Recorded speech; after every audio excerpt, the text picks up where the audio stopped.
रुद्रप्रयाग की प्रीति नेगी ने नया वर्ल्ड रिकॉर्ड बनाया है और महज 3 दिनों में साइकिल से अफ्रीकी महाद्वीप की सबसे ऊंची चोटी माउंट किलिमंजारो पर तिरंगा फहराया है। रुद्रप्रयाग की बेटी प्रीति नेगी ने साइकिल से अफ्रीकी महाद्वीप की सबसे ऊंची चोटी को फतेह कर नया वर्ल्ड रिकॉर्ड बनाया है। प्रीति ने सिर्फ रुद्रप्रयाग और उत्तराखंड ही नहीं बल्कि पूरे देश का नाम रोशन किया है। प्रीति ने महज 3 दिन में साइकिल से अफ्रीकी महाद्वीप की सबसे ऊंची चोटी माउंट किलिमंजारो पर तिरंगा फहराकर असंभव काम को संभव बना दिया। ये वर्ल्ड रिकॉर्ड 18 दिसंबर को बनाया गया था। इससे पहले माउंट किलिमंजारो पर साइकिल से 4 दिन में फतेह करने का रिकॉर्ड पाकिस्तान की समर खान ने बनाया था, जिसे प्रीति ने 3 दिन में फतेह कर नया वर्ल्ड रिकॉर्ड अपने नाम कर लिया है। साउथ अफ्रीका की सबसे ऊंची चोटी को क्लाइंब करके अपने देश का झंडा फहराया है। प्रीति ने अपने रिकॉर्ड को शहीद माउंटेनियर एवरेस्टर सविता कंसवा, नोमी रावत और भारतीय सेना के जाबाज सिपाही अपने शहीद पिता को श्रद्धांजलि के तौर पर समर्पित किया है। बीएसएफ के जवानों ने पंजाब में घुसपैठ की कोशिश कर रहे एक पाकिस्तानी ड्रोन को मार गिराया। अगर आपका क्रेडिट स्कोर कम है तो बैंक लोन छोड़िए, शादी के लिए लड़की भी नहीं मिलेगी। क्रेडिट स्कोर इम्प्रूव करना है तो फ्रीडम ऐप को अभी डाउनलोड करो।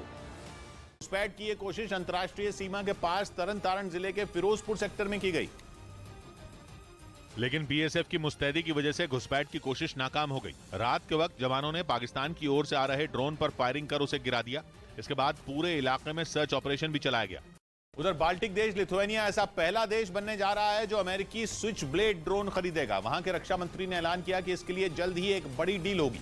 पिछले कुछ समय से बेलारूस का पड़ोसी लिथुआनिया अपनी सेना की ताकत बढ़ा रहा है, क्योंकि उसे भी इस बात का खतरा है कि कहीं वो पुतिन के गुस्से का शिकार ना हो जाए। यूक्रेन पर हमले के बाद लिथुआनिया ने रूस को कई बार फटकार लगाई। नेटो के सदस्य देश ने पुतिन का साथ देने के लिए बेलारूस को भी जमकर खरी खोटी सुनाई।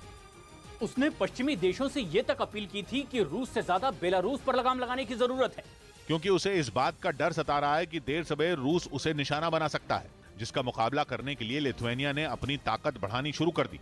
और इसी वजह से वो अब स्विच ब्लेड ड्रोन खरीदने जा रहा है, क्योंकि यूक्रेन की जंग में वो अमेरिका के इस घातक ड्रोन का कमाल देख चुका है। अमेरिका ने जंग की शुरुआत में ही बड़ी संख्या में आत्मघाती स्विच ब्लेड ड्रोन यूक्रेन भेजे थे, जिन्होंने रूसी सेना पर कहर ढा दिया था। इस ड्रोन को रूसी सेना के टैंकों का काल कहा जाने लगा। अब लिथुआनिया यही ड्रोन खरीदने जा रहा है, जो 40 किलोमीटर दूर तक उड़ान भरकर अपने दुश्मन को तबाह कर देता है। स्विच ब्लेड ड्रोन के अलावा लिथुआनिया ने पिछले हफ्ते ही अमेरिका से हाईमार्स के लिए भी करार किया था, क्योंकि हाईमार्स ने भी यूक्रेन की जंग में रूसी सेना को पस्त कर दिया है। इसके लिए लिथुआनिया ने अमेरिका से $495 मिलियन यानी भारतीय रुपयों में करीब 4000 करोड़ की डील की थी। हथियार खरीदने के साथ ही वो अपनी सेना में बड़े पैमाने पर सैनिकों की भर्ती भी कर रहा है। इधर मध्य प्रदेश के शहडोल से हैरान करने वाला मामला सामने आया। आरोप है कि वहां सीएम हेल्पलाइन पर बिजली विभाग की शिकायत करने पर एक आदमी के घर की बिजली ही काट दी गई, क्योंकि उस आदमी ने बिजली विभाग की कमियों की शिकायत सीएम हेल्पलाइन पर की थी। आरोप है कि इसके बाद खफा वहां के बिजली विभाग के सहायक अभियंता ने उसके घर की बिजली ही कटवा दी, जिसकी वजह से उसे 2 दिन अंधेरे में गुजारने पड़े। अगर कोई काम क्यों बनाया गया है, उसको लॉजिकल रखने के लिए।